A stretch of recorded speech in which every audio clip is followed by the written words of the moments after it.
The world has gone quiet. Shadows stretch across the walls. Let your thoughts grow soft. A story waits in the stillness. If it brings you peace, like, subscribe, and tap the bell so you never miss a night. Now let the story find you. You arrive in Hollow Creek at dusk, the kind of dusk that feels like it's holding its breath.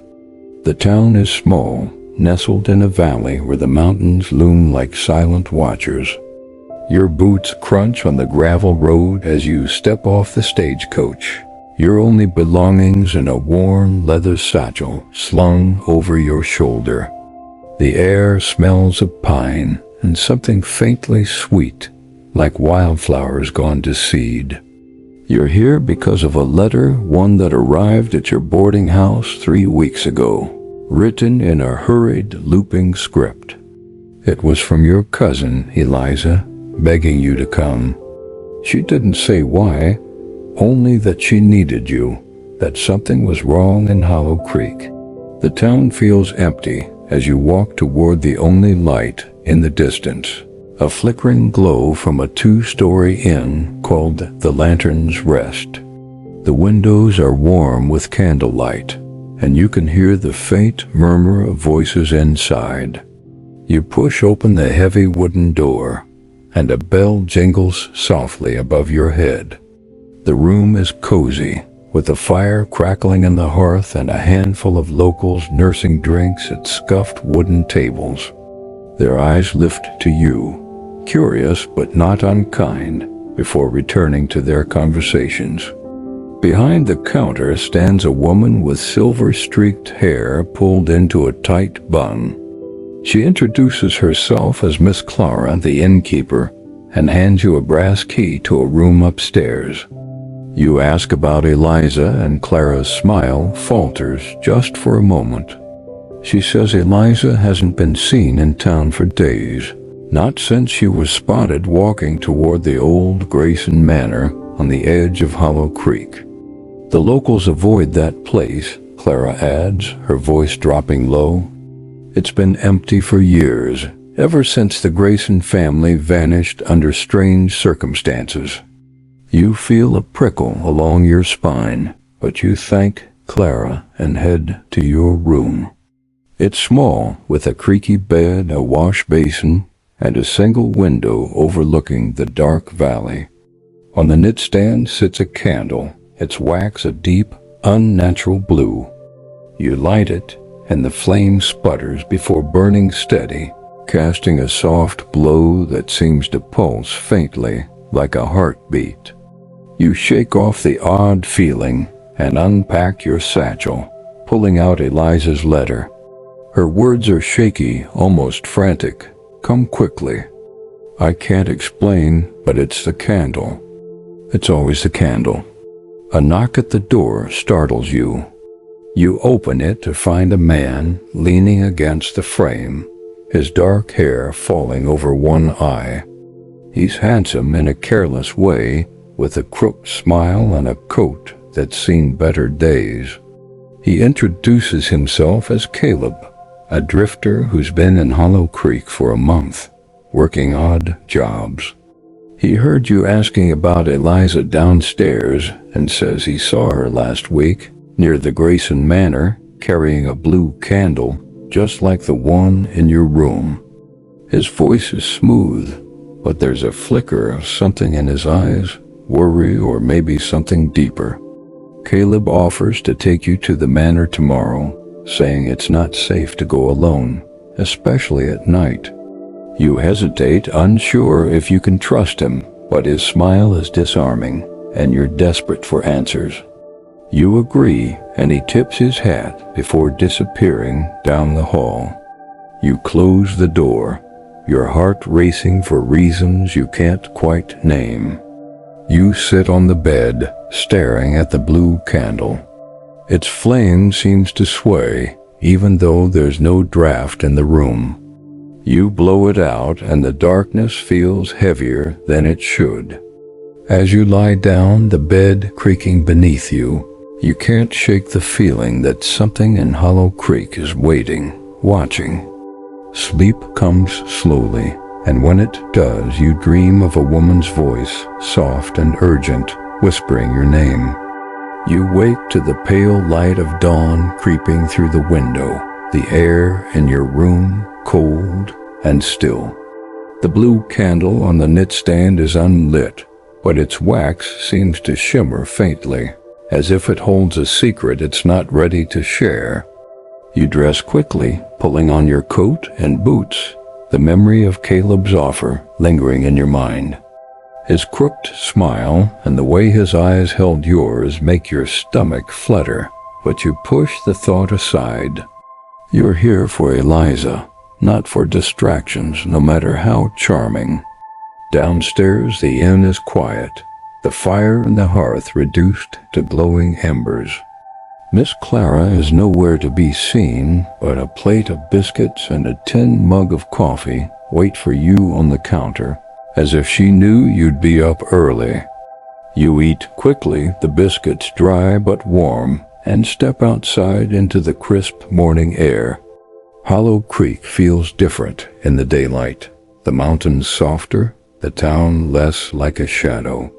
You spot Caleb leaning against a post near the stables, his hat tilted low.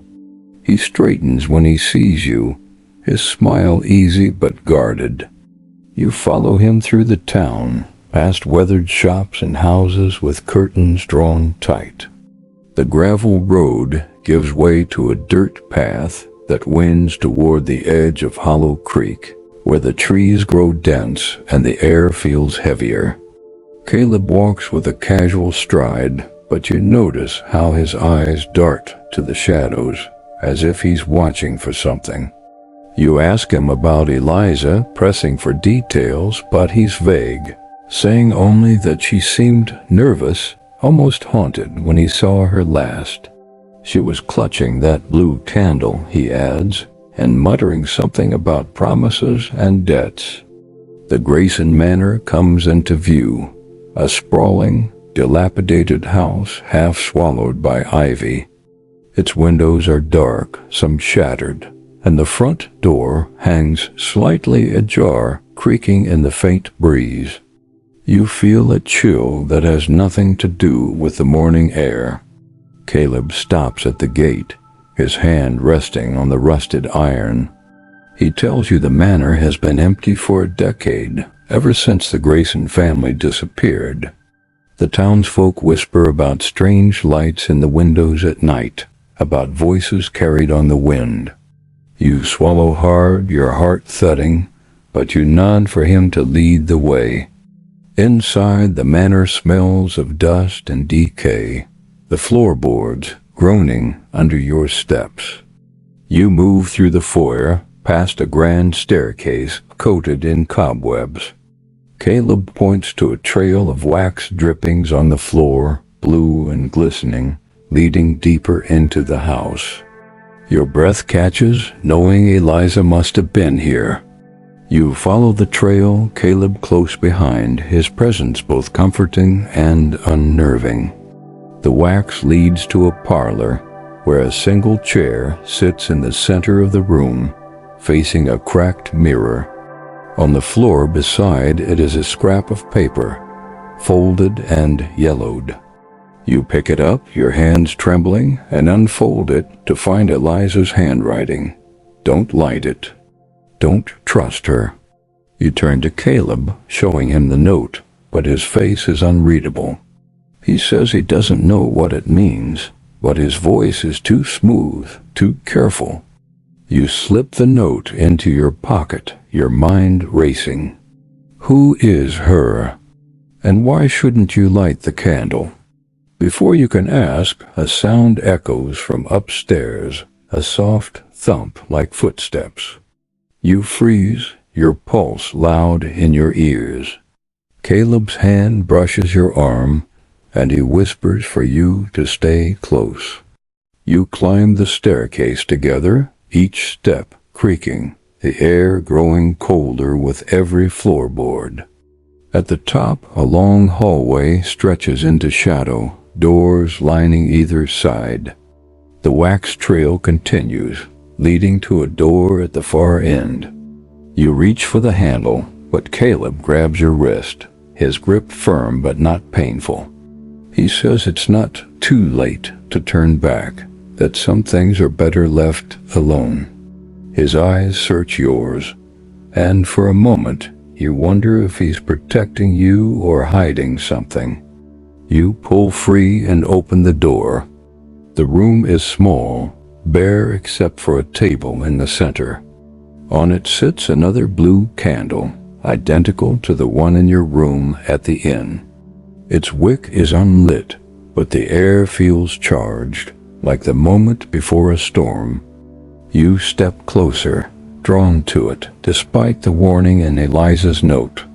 Caleb lingers in the doorway, his expression tense. You reach for the candle, your fingers brushing the cool wax, when a voice, soft and lilting, calls your name from somewhere deeper in the house. It's not Eliza's voice. It's someone else, someone you've never heard before. Your heart lurches and you turn to Caleb, but he's staring down the hall, his face pale. He says you should leave now, but the voice calls again, closer this time, and you feel a pull, like a thread tugging at your soul. You take a step toward the sound, the candle still in your hand, and the world seems to tilt just for a moment. You stand frozen in the small, dim room, the blue candle heavy in your hand. The voice calling your name lingers in the air, soft and sweet, like a lullaby you can't quite remember. It pulls at you, urging you to follow, but Eliza's note burns in your pocket. Don't light it. Don't trust her. Your heart hammers as you glance at Caleb, still in the doorway, his eyes wide with something that looks like fear. He whispers for you to come back, to leave the candle and get out of the manor, but the voice calls again, closer now from somewhere down the hall. You take a step, then another, drawn toward it, despite every instinct screaming to run. The hallway is colder than it should be, the air thick with the scent of old wood and something faintly metallic. The blue wax drippings on the floor guide you, glinting in the faint light that spills through a cracked window. Caleb follows, his footsteps soft but steady, his presence a tether to the world you're starting to feel slip away.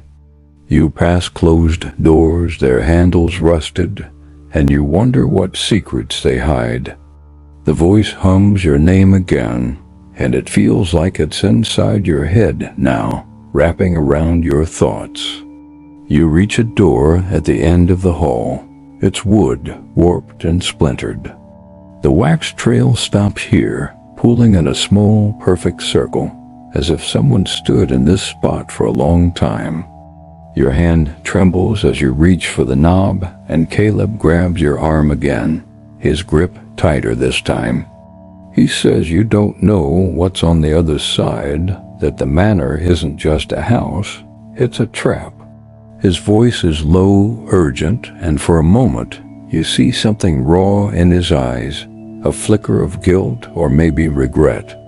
You shake him off your need to find Eliza stronger than your fear. The door creaks open to reveal a narrow staircase, spiraling upward into darkness. The air that wafts down is stale, carrying a faint sweetness that reminds you of the wildflowers outside. You start to climb, the steps groaning under your weight, each one feeling like a step away from safety. Caleb follows, muttering under his breath, but you can't make out the words. The staircase ends at a small attic room, its slanted ceiling pressing down like a weight. In the center, on a dusty table, sits another blue candle, its flame already burning, casting a sapphire glow across the walls. You step closer, mesmerized by the way the flame dances, slow and deliberate as if it knows you're watching. The voice is silent now, but the air hums with a strange energy, like the moment before lightning strikes. You notice something else on the table, a small locket. It's silver tarnished, but intact. You pick it up, your fingers brushing against the cold metal, and it clicks open to reveal a tiny portrait of a woman with dark hair and piercing eyes. She looks familiar, but you can't place her. Your stomach twists as you realize the locket is engraved with Eliza's initials.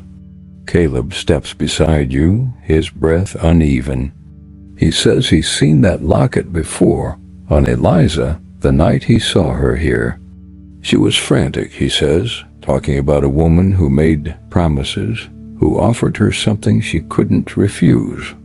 You ask who the woman was, but Caleb shakes his head, his jaw tight. He says some things in Hollow Creek don't make sense, that the manor has a way of pulling people in and not letting go. You want to press him, but the candle's flame flares suddenly, casting long shadows that seem to move on their own. You hear a creak behind you, and you spin around to see a figure in the doorway, a woman with long, dark hair, her face half hidden in shadow. She's wearing a faded dress, its hem frayed, and her eyes glint in the candlelight. She smiles, and it's both beautiful and unsettling, like a memory you're not sure you want to keep. She calls your name, her voice the same one that drew you here, and says she's been waiting for you. Your heart lurches, and you clutch the locket tighter, Eliza's warning echoing in your mind. Caleb steps in front of you, his voice sharp as he tells the woman to leave you alone. She laughs, a sound like wind chimes, and says he's in no position to make demands. You notice the way his hands shake, the way he avoids her gaze, and you wonder what he's not telling you. The woman steps closer, her movements fluid, almost too smooth, and you feel the air grow heavy, pressing against your chest. She says Eliza made a choice just as you will, and gestures to the burning candle. Its flame seems to pulse in time with your heartbeat. You back away, your mind racing. You want to ask about Eliza, about the candle, about what's happening, but the woman's presence is overwhelming, like a tide pulling you under. Caleb grabs your hand, his touch grounding you, and pulls you toward the stairs. The woman doesn't follow, but her laughter echoes as you stumble down the steps, the locket still clutched in your hand. You don't stop until you're back in the hallway, your breath ragged, the candles glow a distant flicker behind you. You stumble out of the attic, your heart pounding so loud it drowns out the creak of the manor's old boards. Caleb's hand is still wrapped around yours, his grip tight but not bruising, pulling you down the narrow staircase. The woman's laughter lingers in the air, faint now like a melody you can't unhear. You clutch Eliza's locket, its edges digging into your palm, a reminder of why you're here. The hallway feels longer than before, the shadows deeper, and every step makes you feel like you're being watched. You reach the parlor with the cracked mirror, and Caleb finally lets go of your hand. His face is pale, his usual easy smile gone, replaced by a tightness around his eyes. You want to ask him about the woman, about why he seemed so afraid, but your throat feels dry, your thoughts tangled. Instead, you open the locket again, staring at the portrait inside. The woman's face, with its sharp cheekbones and haunting eyes, feels like a puzzle piece that doesn't fit. You ask Caleb if he knows her, holding the locket up, but he barely glances at it before shaking his head. He says you need to leave the manor, that staying any longer is dangerous. You hesitate, the weight of Eliza's note heavy in your pocket. You pull it out, reading the words again. Don't light it. Don't trust her. The blue candle in your hand, the one you took from the attic, feels colder than it should. Its wax smooth and unyielding. You ask Caleb what he knows about the candles, why they're everywhere, why Eliza was so afraid. His jaw tightens, and for a moment you think he won't answer. Then he sighs, running a hand through his dark hair, and says the candles are part of something old in Hollow Creek, something that townsfolk don't talk about. He doesn't know much, he claims, only that they're tied to promises, to deals that always cost more than they give. You press him, your voice sharper than you intend. You want to know why he's here, why he's helping you, why he knows so much but acts like he doesn't. Caleb's eyes meet yours, and for a moment you see something raw, something vulnerable. He says he came to Hollow Creek chasing a story, same as you, but got caught up in something he can't walk away from. He doesn't elaborate, and the way he looks at you, like he's weighing whether to trust you, makes your chest tighten. A sudden noise breaks the tension, a sharp crack from the foyer, like glass shattering. You both freeze, your pulse racing. Caleb motions for you to stay quiet and moves toward the sound, his steps careful. You follow, gripping the candle and locket, your senses on edge. The foyer is darker now, the light from the broken windows dimmer, as if the day itself is retreating. Shards of glass glitter on the floor, and you realize one of the windows has been smashed inward, the frame splintered. You step closer, your boots crunching on the glass, and notice something strange. There's a faint blue glow outside, pulsing softly in the trees beyond the manor. It's not daylight or a lantern, it's something else, something that makes your skin prickle. Caleb curses under his breath, a rare crack in his calm, and says you need to go now. But before you can move, a shadow shifts in the corner of the room, and the woman from the attic steps into view. Her dress sways as if caught in a breeze that isn't there, and her smile is soft, almost tender. She calls your name again, her voice wrapping around you like a warm blanket, and says you don't need to be afraid. She knows why you're here, she says, and she can help you find Eliza. All you have to do is light the candle. You glance at the unlit wick in your hand, your heart stuttering.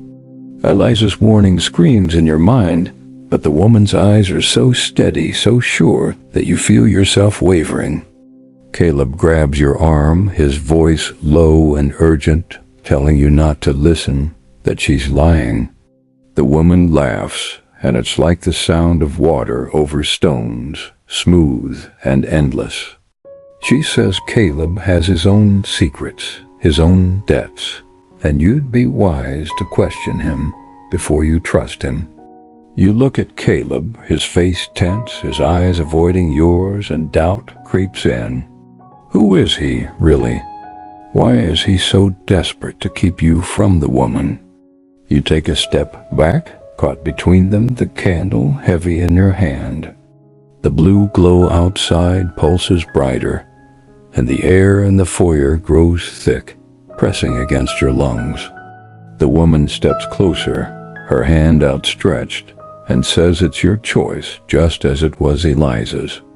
You feel the locket warm in your palm, and for a moment, you swear you hear Eliza's voice, faint and desperate, begging you to run. You stumble back, your shoulder brushing against Caleb's, and he pulls you toward the door, his voice a harsh whisper. He says you can't trust her, that the candle is a trap, but the woman's eyes follow you, calm and unyielding, as you step into the fading light. You stumble out of the manor's heavy door, the cold air hitting your face like a slap. The blue glow in the trees has faded, but the forest feels alive, branches creaking, as if whispering secrets to one another. Caleb's hand is still on your arm, guiding you down the overgrown path. But you pull free, your mind swirling with questions. The candle in your hand feels heavier than ever, its unlit wick a silent challenge. Eliza's locket burns against your palm, and her note, crumpled in your pocket, repeats in your head. Don't light it. Don't trust her. But the woman's voice, so calm and certain, lingers too, promising answers, promising Eliza. You stop on the path, turning to Caleb. His face is shadowed under his hat, but you can see the tension in his jaw, the way his hands clench and unclench. You demand to know what he's hiding, why the woman's words about his debts made him flinch. He hesitates, his eyes flicking to the candle in your hand, then back to you. For a moment you think he'll brush you off again, but he sighs, his shoulders slumping. He says he came to Hollow Creek chasing a rumor, a story about the blue candles and the promises they grant. He needed money, he admits, to settle an old debt from a life he left behind. But the manor changed him, he says, made him see things he can't unsee. You press him, your voice sharp in the quiet. What did he see? What did he do?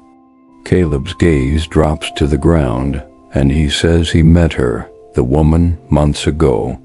She offered him a deal, a way out of his troubles, but the price was too high. He walked away, or so he thought, but Hollow Creek has a way of holding on. His words are vague, infuriatingly so, and you feel a spark of anger. You're here for Eliza, risking everything, and he's feeding you half-truths.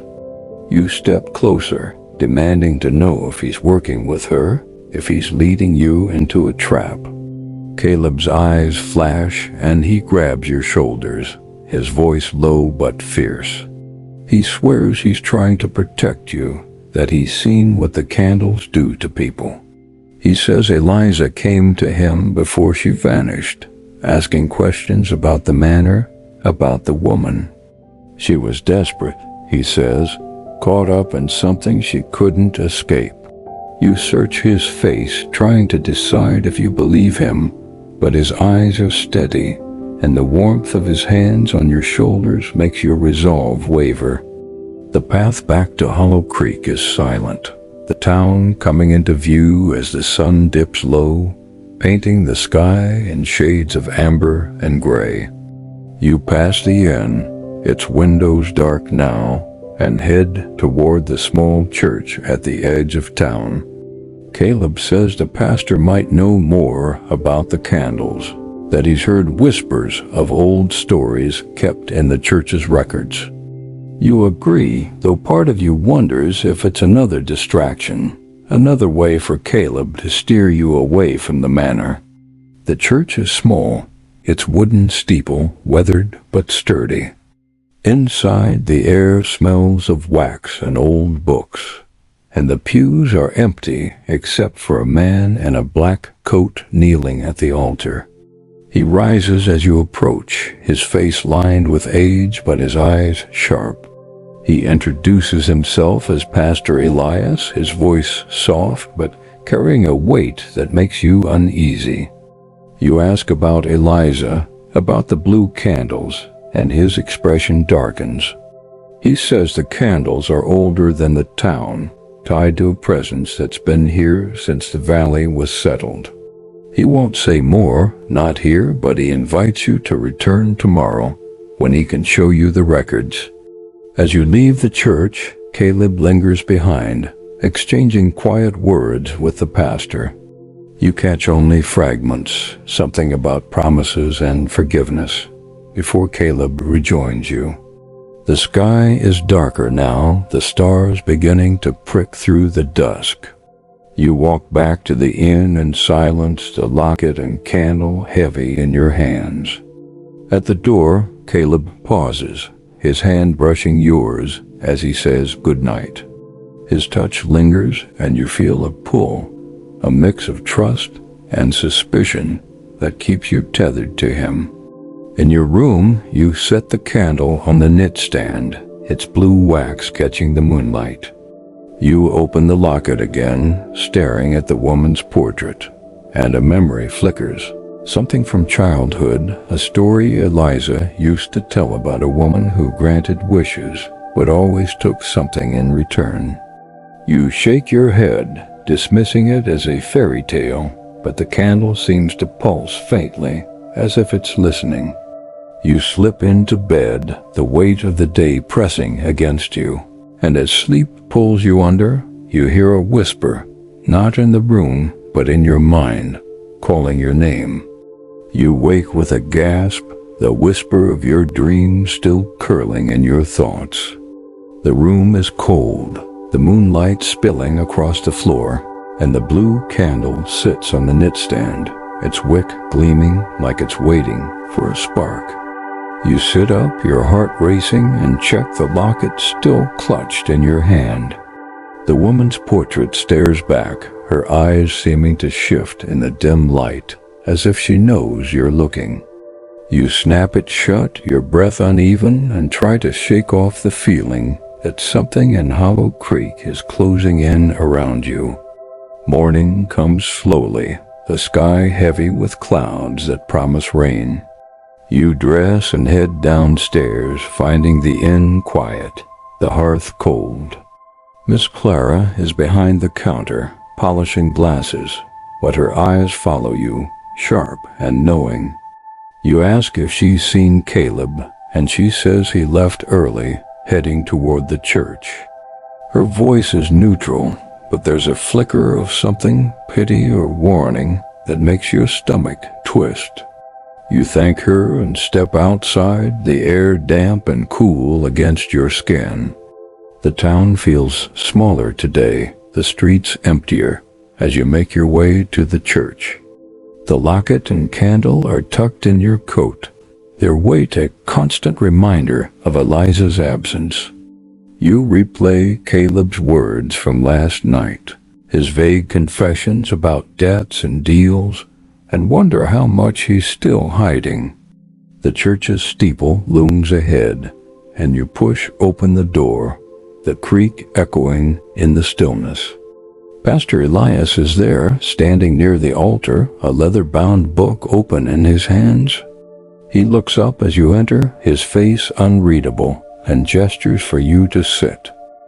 You ask about the candles, about Eliza, your voice steadier than you feel. Elias closes the book, his fingers tracing its worn cover, and says the blue candles are part of a story older than Hollow Creek itself. They're tied to a woman, he says, a figure who's been here since the first settlers came to the valley. She offers promises, solutions to your deepest desires, but her gifts always come with a cost. His voice is low, almost hypnotic, and you feel a chill as he describes how the candles burn blue, how they bind you to her once lit. You pull out Eliza's note, showing him the words, "Don't light it. Don't trust her." Elias's eyes narrow, and he asks where you found it. You tell him about the manor, about the wax trails, and the woman's voice, and his expression hardens. He says Eliza came to him weeks ago, asking the same questions, desperate to understand the candles. She'd found a locket, he says, and it changed her, made her reckless. You touch the locket in your pocket, your pulse quickening, and ask what he means. He hesitates, then says the locket is a key, a way to call her, but it's dangerous, a tether to something you can't control. Before you can ask more, the church door swings open, and Caleb steps inside, his coat damp from the mist outside. He nods at Elias, but there's a tension between them, a silent exchange you can't decipher. Caleb says he's been looking for you, that he heard something in town about Eliza being seen near the river last night. Your heart leaps, hope and fear tangling together, and you stand ready to go. Elias warns you to be careful, his voice heavy, and says the river is close to the manor, too close to her influence. You follow Caleb out, the clouds darkening overhead, the air thick with the scent of rain. The river runs along the edge of Hollow Creek, its waters swift and murky, bordered by gnarled trees. Caleb leads you to a bend where the bank is soft, the mud churned with footprints. You kneel, your fingers brushing the earth, and find a small broken chain, silver and delicate, like the one attached to Eliza's locket. Your breath catches, and you show it to Caleb, but his face is grim. He says it doesn't mean she's here, only that she was, and you need to keep looking. As you stand, a flicker of blue catches your eye, a faint glow in the trees across the river. It pulses slow and steady like the candle in your room. You take a step toward it, drawn despite yourself, but Caleb grabs your arm, his voice sharp. He says it's not safe, that the glow is her, trying to pull you in. You pull free, frustration boiling over, and ask why he's so sure, why he's always stopping you. His eyes flash, and he says he's trying to keep you from making the same mistake he did, but he won't say what that mistake was. The glow pulses again, and you hear it, your name, whispered on the wind. It's her voice, soft and inviting, promising answers, promising Eliza. You clutch the locket, your fingers trembling, and take another step toward the river. Caleb calls after you, his voice breaking, but the world narrows to that blue light, and you feel the candle in your coat, heavy and waiting, as the first drops of rain begin to fall. You stand at the river's edge, the rain falling in soft, steady drops, soaking your coat and chilling your skin. The blue glow in the trees pulses like a heartbeat, and the whisper of your name weaves through the patter of rain, pulling at you. The candle in your pocket feels heavier, its wax pressing against your side, and the locket in your hand is warm, almost alive. Caleb's voice cuts through the haze, sharp and desperate, begging you to step back to listen to him. But the glow is stronger now, and you can't shake the feeling that Eliza is close, that the answers you need are just across the water. You turn to Caleb, his face streaked with rain, his eyes wide with something that looks like fear, maybe even guilt. You ask him one last time what he's not telling you, why he's so afraid of the glow of her. His jaw clenches, and for a moment you think he'll turn away again. Then he steps closer, his voice low, barely audible, over the river's rush. He says he lit a candle once, months ago, when he was desperate, when he thought he had nothing left to lose. The woman came to him, offered him a way out of his debts, but the price was a piece of himself, something he can't get back. He won't say more, but his hands tremble, and you see the weight of it in his eyes. You want to believe him, to trust the raw edge in his voice, but doubt gnaws at you. Is he warning you or keeping you from the truth? You clutch the locket tighter, Eliza's initials glinting in the dim light, and take a step toward the river. The water is cold as it laps at your boots, and the glow across the bank seems to brighten, inviting you closer. Caleb grabs your arm, his grip firm, and says you're not alone in this, that he'll go with you if you're set on crossing. His offer catches you off guard, and for a moment you see the man behind the charm, someone caught in the same web as you. You nod, and together you wade into the river, the current tugging at your legs. The water is deeper than it looks, rising to your knees, then your thighs, and you grip Caleb's hand to steady yourself. The glow is clearer now, a single point of blue light nestled in the trees, and you realize it's another candle, its flame burning steady despite the rain. You reach the opposite bank, your clothes heavy with water, and stepped toward the light. The trees are thick here, their branches tangling overhead, and the air feels charged, like the moment before a storm breaks.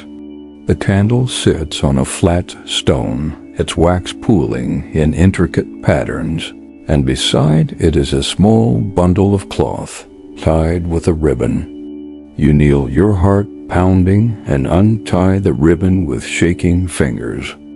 Inside is a letter, its paper damp but intact, in Eliza's handwriting. It's addressed to you, and the words are hurried, almost frantic. I made a mistake. She promised me freedom, but it's a lie. The candle binds you to her. Don't follow me. Destroy it. Your breath catches, and you look at the candle, its flame flickering as if it knows you're reading. Caleb kneels beside you, his shoulder brushing yours, and you show him the letter. His face hardens, and he says you need to listen to Eliza, to get rid of the candle before it's too late. But as you reach for it, the air shifts, and the woman's voice hums through the trees, calling your name again. She steps from the shadows, her dress untouched by the rain, her smile warm but sharp. She says Eliza chose poorly, but you're different, stronger. She gestures to the candle in your pocket, urging you to light it, to see what she can offer. Your heart races, torn between Eliza's warning and the woman's promise. Caleb stands, placing himself between you and her, his voice steady but strained. He tells her to leave you alone, that you're not hers to claim. She laughs, a sound like falling leaves, and says he's already hers, that he's been hers since he lit his candle. You look at Caleb, searching his face for the truth, and he meets your gaze, his eyes pleading. He says he's trying to make it right, to keep you from her reach, but the woman's words linger, sowing doubt. The rain falls harder now, blurring the world around you. The candle on the stone burns brighter, its light casting shadows that seem to dance, and you feel the one in your pocket pulse, as if it's alive. The woman steps closer, her eyes locked on yours, and says it's your choice, but time is running out. You glance at the letter in your hand, Eliza's words a desperate plea, and then at Caleb, his face a mix of fear and resolve. The glow surrounds you, and the river's rush fades to a whisper, leaving you standing at the edge of something you can't fully understand. You stand in the rain, the blue candles glow, casting a cold light across the trees. The woman's voice hums in your ears, her words a velvet promise, urging you to light the candle in your pocket. Eliza's letter, damp and crumpled in your hand, screams the opposite, her words a desperate warning. Destroy it. Caleb's presence beside you is solid, his breath uneven, his eyes fixed on the woman, as if he's bracing for a fight. Her smile never wavers, but it's sharp now, like a blade hidden in silk. She says you're close to the truth, that lighting the candle will show you where Eliza is, what she chose. Your heart stutters, torn between fear and the aching need to find your cousin. You glance at Caleb, his coat soaked, his face a mix of defiance and dread. You ask him point blank what she took from him, what his deal cost. He flinches, but his eyes meet yours, raw and unguarded. He says it was his future, a piece of his soul he didn't know he needed until it was gone. He feels it every day, he says, like a hollow in his chest, and he won't let you make the same mistake.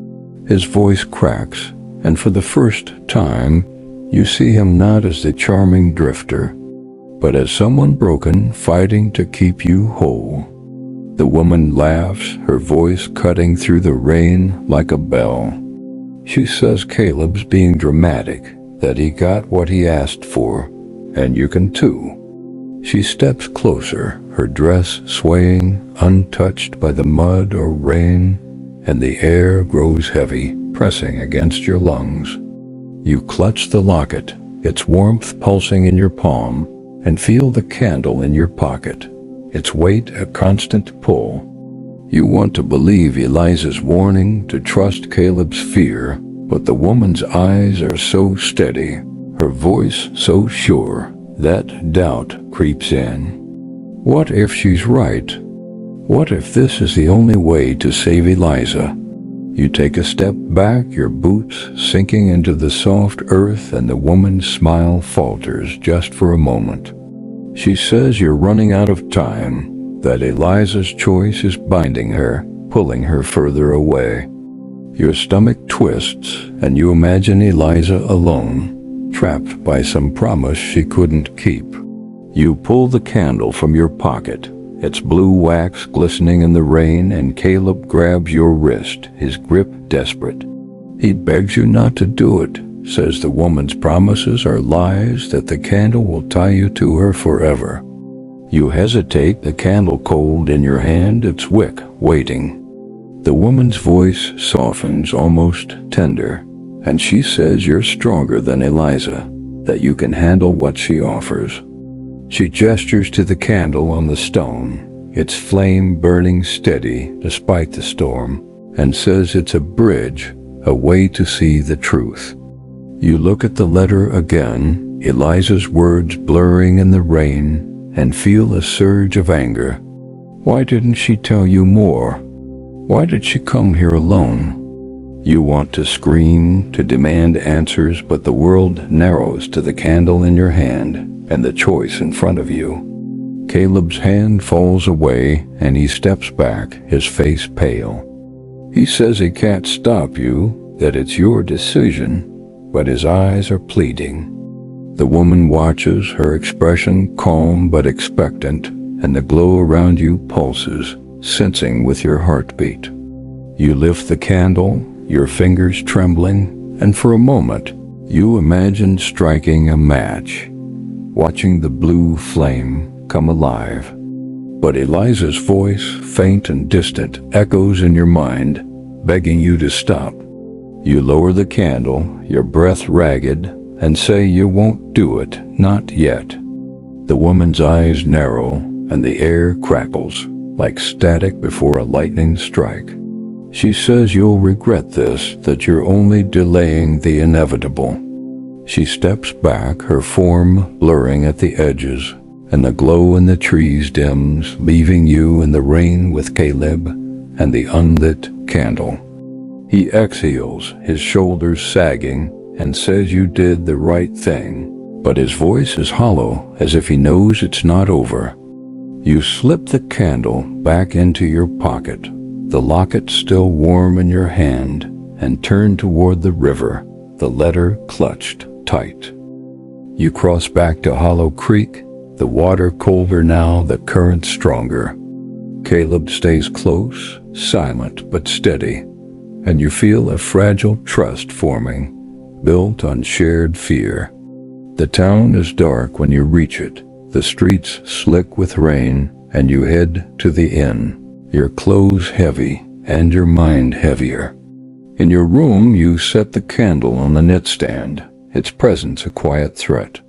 You open the locket, staring at the woman's portrait, and wonder if she's the same one you've met, if she's the key to finding Eliza.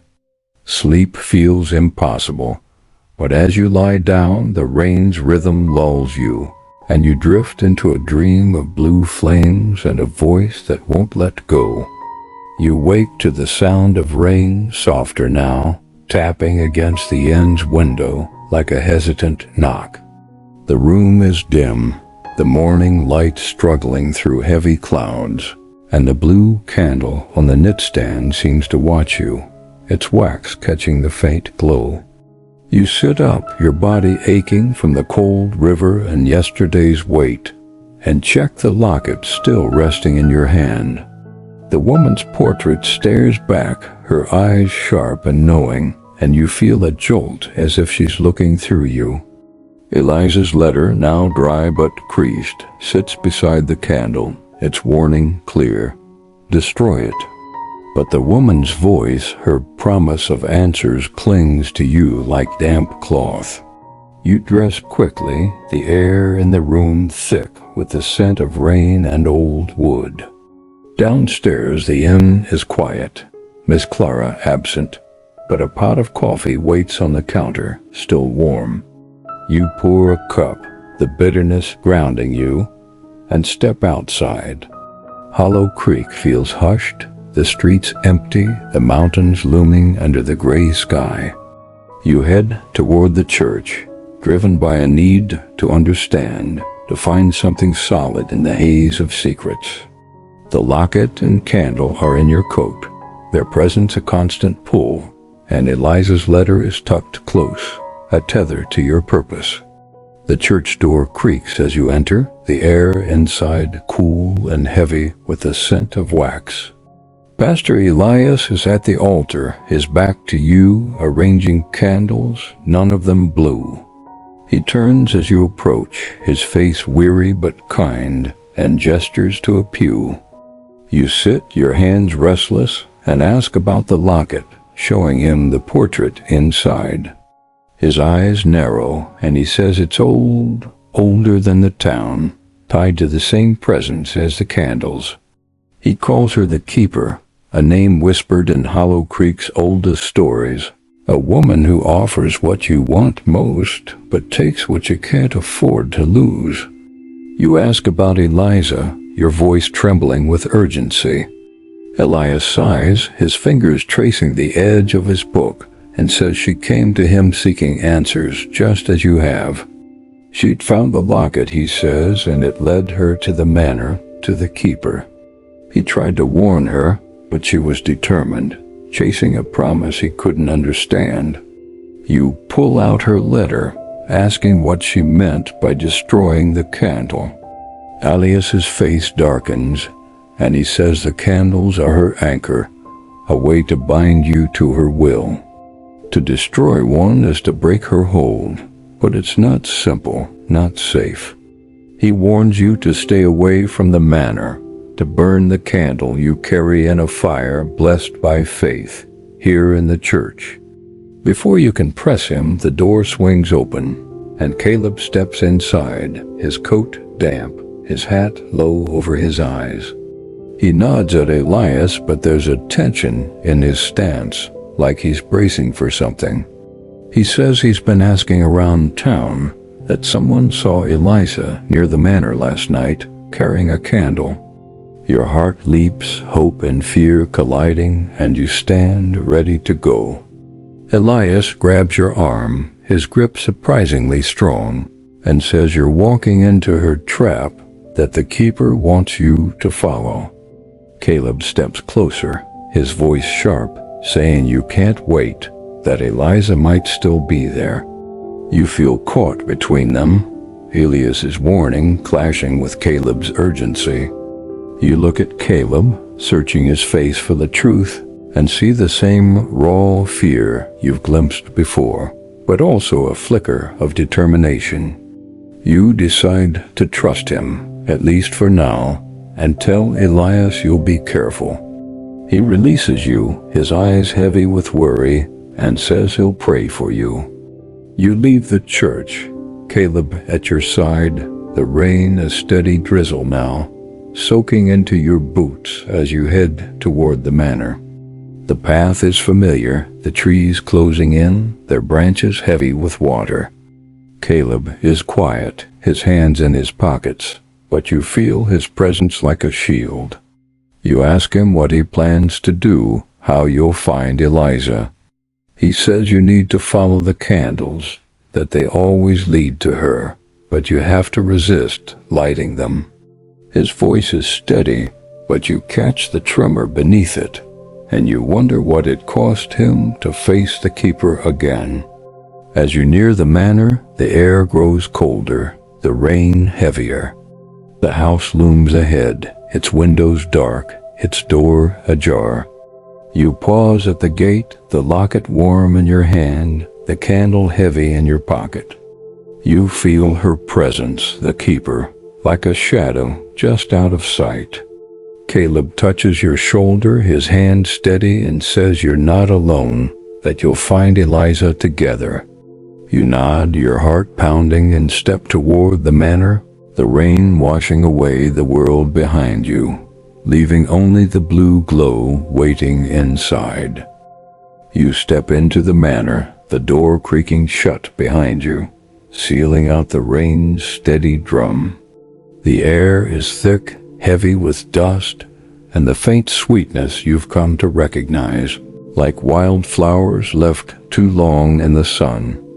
Caleb's hand brushes yours, a quiet reassurance, but his face is tense, his eyes scanning the shadows. The blue candle in your pocket feels alive, pulsing against your side, and the locket in your hand is warm, its portrait a silent weight. Eliza's letter, tucked close, whispers its warning, but the pull of the manor is stronger now, urging you deeper. The wax trail is there, faint but unmistakable, leading past the foyer and up the grand staircase. You follow it, Caleb close behind, his footsteps soft but steady. The house feels different tonight, alive in a way that makes your skin prickle. The shadows seem to shift, curling around corners, and you swear you hear a whisper. Not your name this time, but Eliza's, faint and pleading.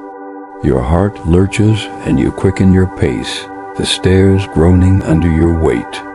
At the top, the hallway stretches into darkness, the wax trail guiding you to the attic door. You pause, your hand on the knob, and glance at Caleb. His face is pale, but he nods, his jaw tight, and you push the door open. The attic is colder than before, the air sharp, and the blue candle on the table burns brighter, its flame casting long shadows that dance across the slanted walls. But there's something else, a figure in the corner, slumped against the wall. Your breath catches as you realize it's Eliza, her hair tangled, her face pale, a blue candle clutched in her hands. You rush to her, kneeling at her side, calling her name. Her eyes flutter open, glassy but alive, and she grabs your hand, her grip weak. She whispers that you shouldn't have come, that it's too late for her. You shake your head, tears stinging your eyes, and say you're here to save her.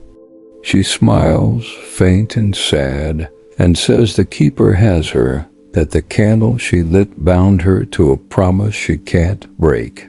You pull out her letter, demanding to know why she didn't tell you more, but her eyes drift to the candle in your pocket, and she begs you to destroy it, to burn it in the church as Elias said. Caleb kneels beside you, his voice soft but urgent, saying you need to leave, that the keeper is coming. As if summoned, the air shifts, and she appears in the doorway, her dress flowing like liquid shadow, her smile calm, but she says Eliza made her choice, and now it's your turn.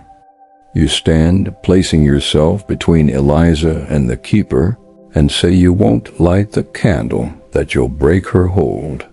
Her laughter is soft, chilling, and she says you can't destroy what's already claimed.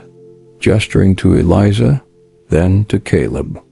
You look at Caleb, his face a mask of guilt, and realize he's still tied to her. His own candles promise a chain he can't break. He steps forward, his voice steady, and says he'll pay his debt if she lets you and Eliza go. The keeper's eyes gleam, and she says his debt is too old, but yours is new, unclaimed. She steps closer, her presence overwhelming, and the candle in your pocket pulses, urging you to light it. You clutch the locket, its warmth grounding you, and shake your head, refusing her. Eliza's hand finds yours, her voice a whisper, telling you to run, to take the candle to the church. You help her to her feet, her weight heavy against you, and Caleb pushes past the keeper, leading you to the stairs. Her laughter follows, echoing through the manor, but she doesn't pursue, as if she knows you'll return. You stumble out into the rain, Eliza leaning on you, Caleb guiding the way. The church is a blur in the distance, its steeple a beacon through the storm. Inside, Elias is waiting, a fire already burning in a small brazier near the altar. You pull the candle from your pocket, its wax glowing faintly, and hesitate, the keeper's voice still whispering in your mind. Eliza nods, her eyes pleading, and Caleb places a hand on your shoulder, his touch steady. You toss the candle into the fire, watching as the flames consume it, turning blue before fading to ash. Eliza exhales, her body trembling, and you feel the locket cool in your hand, the air lighter, as if a weight has lifted. You hold Eliza close, her breath warm against your shoulder, and Caleb stands beside you, his face weary but relieved. The keeper's presence is gone for now, but you know Hollow Creek will never feel safe again.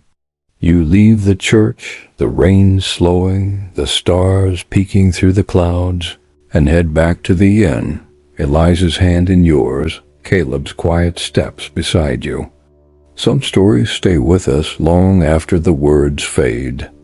Let this one rest beside you. Sleep deeply, and if it returns in your dreams, perhaps it was never truly gone.